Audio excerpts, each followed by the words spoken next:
Les chats ont un régime alimentaire super strict. Et je suis sûr que tu donnes des aliments à ton chat qui sont nocifs sans même le savoir. Et c'est pourquoi dans cette vidéo, on va voir le top 8 des pires aliments que tu peux donner à ton chat. Alors j'imagine que tu vas pas lui donner de manière intentionnelle, mais en tout cas, il faut faire super attention à ces aliments. Le premier, c'est pas vraiment un aliment, mais ça va plutôt être entre guillemets un type d'aliment. Je vais le mettre dans risque modéré.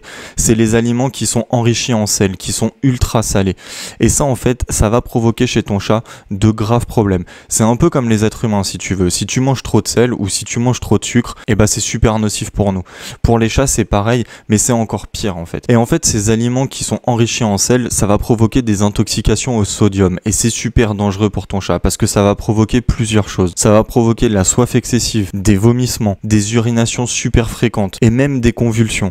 Donc tu vois que les aliments qui sont super salés, c'est vraiment nocif pour ton chat. Et on va voir que dans cette liste, il y en a un sacré paquet. Tu vas pas pouvoir vraiment supprimer le sel de l'alimentation de ton chat, c'est pas possible. Il y en a dans sa pâtée, dans ses croquettes, dans ses friandises. C'est comme nous, tu peux pas. Mais tu peux le limiter, simplement par exemple en regardant les étiquettes. Et c'est vraiment l'aliment par excellence qui est presque invisible en fait, parce que tu peux pas voir vraiment la quantité que ton chat mange, et c'est pour ça que c'est super nocif. Ensuite, on va passer à la pâte à pain qui est crue. Je vais le mettre dans préoccupant parce que c'est un aliment qui est relativement rare. Ton chat va pas vraiment en manger normalement, sauf si tu prépares du pain ou un gâteau, mais en tout cas tous les aliments comme ça qui contiennent de la levure, lors de l'ingestion, en fait le problème avec la levure, c'est qu'elle va gonfler et qu'elle va faire gonfler l'estomac de ton chat, et ça peut être super dangereux. Et en plus de ça, lors de la fermentation dans l'estomac, ça crée de l'alcool. La levure crée de l'alcool pendant sa fermentation. Et l'alcool, évidemment, c'est super dangereux pour ton chat. Donc ça, il faut faire vraiment super attention à ça. Ensuite, on va parler du lait. Alors le lait, je sais qu'il y a beaucoup de gens qui ne le savent pas, mais je vais le mettre quand même dans nocif. En fait, quand ton chat n'est plus un chaton, mais devient un jeune adulte, donc pour info, c'est aux alentours de 6 mois, 1 an, la plupart des chats vont devenir intolérants au lactose.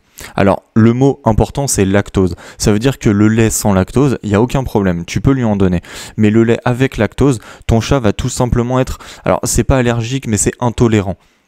Et en fait, à répétition, parce que généralement le lait, les gens qui ne savent pas ça, le lait c'est quasi quotidien, tu vas donner à ton chat quelque chose où il est intolérant. Et donc ça peut lui provoquer des troubles digestifs.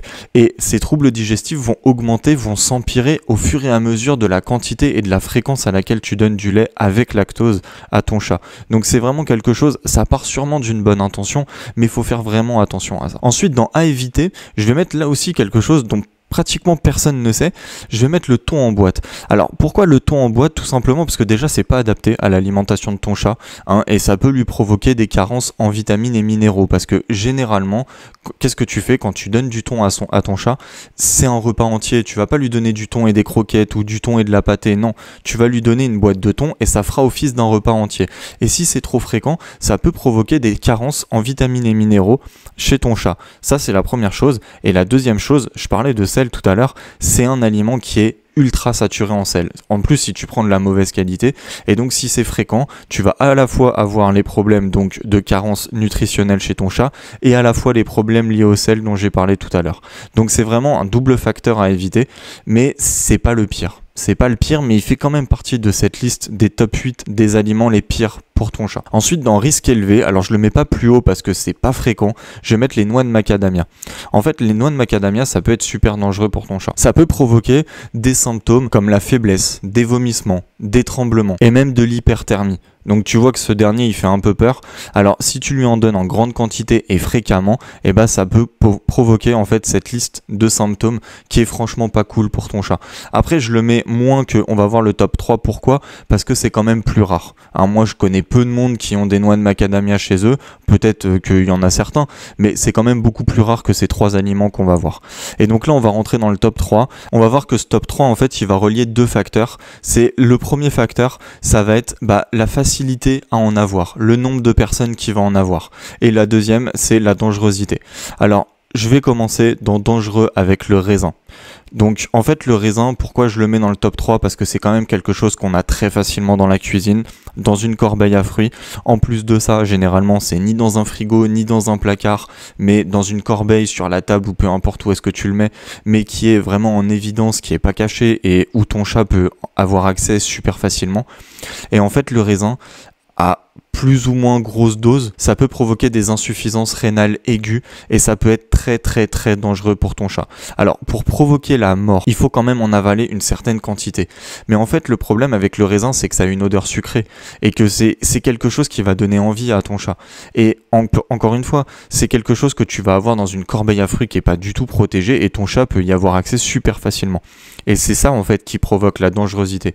Même si c'est super nocif, c'est super facile d'accès. Et c'est ça qui est dangereux.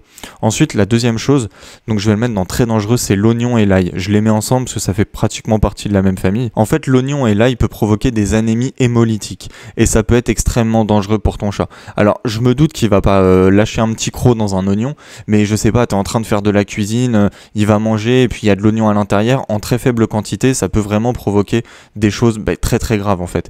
Et encore une fois, c'est limite plus fréquent d'avoir un oignon dans sa cuisine que du raisin. Le raisin c'est super fréquent, mais l'oignon, qui n'a pas d'oignon dans sa cuisine ou dans sa cave? Et donc c'est pour ça en fait que c'est aussi haut dans la liste, c'est que déjà et d'une c'est extrêmement dangereux, et de deux, c'est super fréquent dans les foyers d'avoir des oignons. Cette anémie, ça va anéantir tous les globules rouges chez ton chat, et donc ça peut provoquer la mort en fait, tout simplement. Ça peut provoquer la mort. C'est super important de faire attention que ton chat n'ait pas accès ni à de l'oignon ni à de l'ail en fait, et ça peut vraiment encore une fois causer la mort. Mais le pire, vraiment le pire, c'est le chocolat. Alors le chocolat, je le mets dans mortel parce que même une toute petite quantité peut provoquer la mort. En fait, le problème avec le chocolat, c'est qu'il contient de la théobromine. Et cette substance est super toxique pour ton chat. Donc l'ingestion de ce chocolat, en fait, il peut provoquer des problèmes cardiaques, de la convulsion et la mort. Et vraiment à très faible quantité. Et pourquoi c'est le principal dans cette liste? C'est tout simplement que tout le monde a du chocolat chez lui, que ça peut être un gâteau que tu es en train de faire, ça peut être même un papier de gâteau où il reste un petit peu de chocolat que t'as pas mis à la poubelle, que tu as laissé sur la table de la cuisine, ton chat arrive, il lèche et c'est terminé. Donc voilà, en fait tous ces aliments sont super dangereux pour les chats. Alors on voit qu'il y en a qui sont plus faciles d'accès, qui sont plus dangereux, qui causent des problèmes beaucoup plus graves que certains d'autres, mais en règle générale, il faut faire attention à tous ces aliments. Par exemple, le thon en boîte qui est le dernier, c'est pas parce que c'est le dernier que c'est super bon pour votre chat, c'est marqué d'ailleurs, à éviter. C'est pas ça qui va lui causer la mort, mais ça peut lui causer des problèmes de santé. En fait, il faut faire attention parce que je me doute que vous allez pas donner une tablette de chocolat ou un oignon entier dans la gamelle de votre chat, mais lui, il peut y avoir accès. Et lui, il sait pas trop ce qui est bon ou ce qui est mauvais pour lui. Après, voilà, cette liste, elle est pas exhaustive. Je pense, par exemple, il peut y avoir le café, tout ce qui est à base de caféine qui peut être super mauvais pour votre chat. Et il peut y avoir d'autres aliments. Encore une fois, c'est pas une liste exhaustive. Et je vous invite, si vous avez le moindre doute d'ailleurs, à demander à votre vétérinaire. Et voilà, en tout cas, abonnez-vous si vous trouvez le contenu intéressant. Et laissez-moi un commentaire, je me ferai un plaisir de vous répondre. Et moi, je vous dis à la prochaine pour une nouvelle vidéo. Ciao!